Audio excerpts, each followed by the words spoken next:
Selamat malam, shalom, salam sejahtera untuk kita sekalian. Mari kita merenungkan firman Tuhan, kita berdoa. Bapa kami di surga, bersamalah dengan kami Tuhan ketika kami merenungkan kasih-Mu. Biar Roh Kudus menuntun kami memahami akan firman-Mu. Di dalam nama Yesus Kristus kami sudah berdoa. Amin. Lalu aku melihat, aku mendengar seekor burung nasar terbang di tengah langit dan berkata dengan suara nyaring, "Celakalah, celakalah, celakalah mereka yang diam di atas bumi, oleh karena bunyi sangkakala ketiga malaikat lain yang masih akan meniup sangkakalanya." Wahyu 8 ayat 13. Bapak-bapak dan ibu-ibu sekalian, kita berhasil menangkapnya.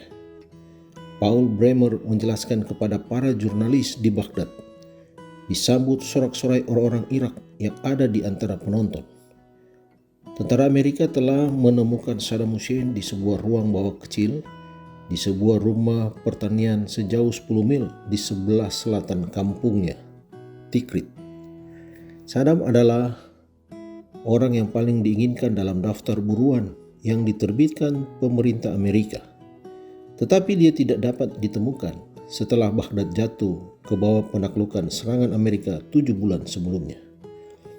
Setelah menerima info dari seorang anggota keluarga Saddam, pasukan Amerika segera mengepung daerah itu.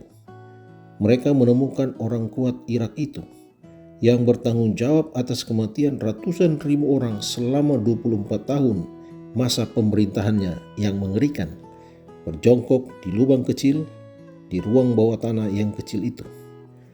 Dalam pertunjukan kekuatan yang terakhir, dia mengumumkan kepada penangkapnya, "Saya Saddam Hussein, Presiden Irak, dan saya siap untuk bernegosiasi."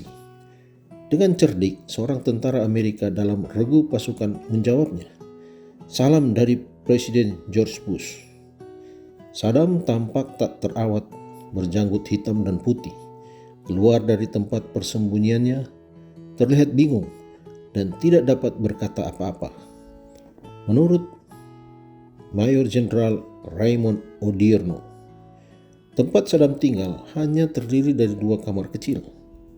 Salah satunya adalah ruang tidur yang dipenuhi oleh pakaian. Beberapa di antaranya masih baru dan masih dibungkus. Tempat yang lainnya adalah sebuah dapur yang dipenuhi air. Terlepas dari catatan sejarah hidupnya, saya merasakan sedikit simpati kepada laki-laki ini. Orang-orang Kristen yang menderita di tangan pemimpin pemerintahan yang jahat, jangan pernah merasa iri dengan orang-orang yang menyiksa mereka itu. Ketujuh sangkakala ditumpahkan kepada mereka yang hidup di dunia ini. Mereka yang membawa penderitaan kepada umat Allah yang setia, seperti yang telah dijelaskan dalam meterai-meterai itu. Mereka yang telah menyakiti atau membunuh umat Allah yang setia akan ditandai dalam kitab, dan jika mereka tidak bertobat, mereka akan menderita seperti dan bahkan lebih hebat daripada orang-orang yang telah mereka sakiti. Bukan satu gambaran yang menyenangkan, dan saya rasa saya lebih baik menghadapi kemarahan manusia daripada murka Allah. Mari berdoa. Tuhan Bapa kami di surga, mampukan kami untuk melihat bahwa kekuasaan manusia bersifat sementara.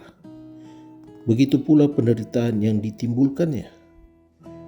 Kami berdoa untuk tuntunan kepada kami, agar kami percaya bahwa Engkau akan segera membereskan semuanya. Terima kasih Tuhan, terpujilah nama-Mu. Di dalam nama Yesus Kristus kami sudah berdoa. Amin.